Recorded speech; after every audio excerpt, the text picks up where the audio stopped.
Next from Springfield, we talked to Rob Carr, President and CEO of the Illinois Retail Merchants Association, on protecting retail jobs and businesses in Illinois. This runs about 5 minutes. Rob Carr, thanks for joining us on the Illinois Channel. Today at the Capitol, you're having what's called a 2-cent lunch. You're giving lunches away. I guess you're making people pay 2 cents for it. What is the purpose of it, though? What's the message you're trying to send? So we're just sending the message that the retail sector, on average, their net profit is 2 cents per every dollar in sales. It is the most competitive sector we have economically, not only in the state but in the nation, and it's on the narrowest profit margins. And why is that? That people are probably surprised to hear that they, on every dollar of revenue coming into the store only gets to keep 2 cents after they pay expenses. Where does that money go, and why is it so low?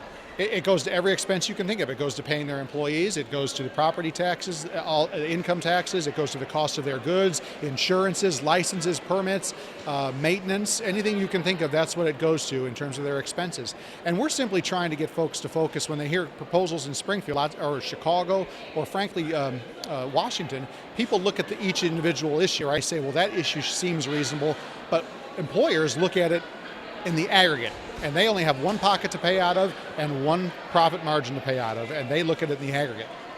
So when something is passed or proposed, whether it's an additional tax or a mandate to raise the minimum wage, they may look at a store like Walmart, to pick just one name, it could be Target or any place, and they might say, well, you guys are making billions of dollars in profits, you can afford that. Your argument would be, we're making billions of dollars of profit, but on a very thin line of demarcation between profit and loss, and that as you mandate an increase in these costs, you're going to make us cross the line from being a profitable corporation to a corporation losing money. Right. Lots of people who want to justify each individual policy point to the big retailers and say, well, they're very profitable. But it is very narrow, and they look at their stores individually. They don't cross-subsidize many stores. But what has forgotten in that debate is Main Street, and the vast majority of retailers are small operators. That's where the vast majority of hiring occurs in the nation, and so that gets lost in the debate. Is 2 cents, does that apply across the board, across the United States, or is that just in Illinois? And if it's just in Illinois, how does Illinois retail profits compare to other states? Well, it is a survey of our members and the associations with which we work in the state of Illinois. But it does compare to what we have seen in other areas of the nation.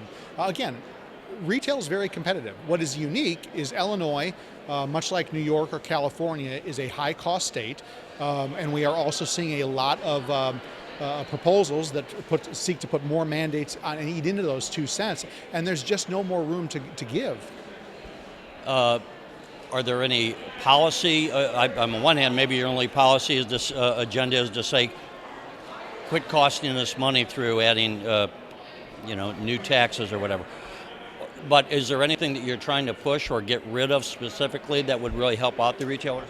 Yeah, great question. There's no thing. We're not an industry that looks for a lot of tax credits or economic development dollars. Retail has always been about leave us alone, let us serve our customers.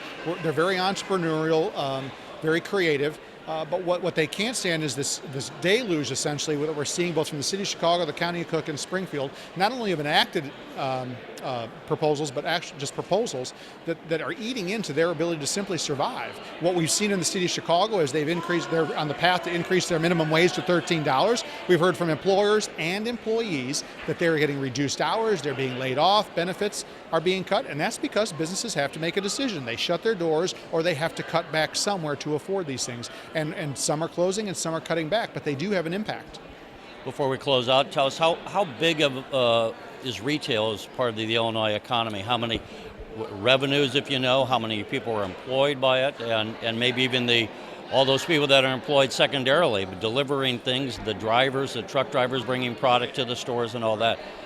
When you look at just retail, direct retail employment, you're talking 1 in 5. When you get beyond that, to your point, 1 in 5 people employed in Illinois. So a little over 20% are directly employed in retail. When you get beyond that, you're pushing 40%.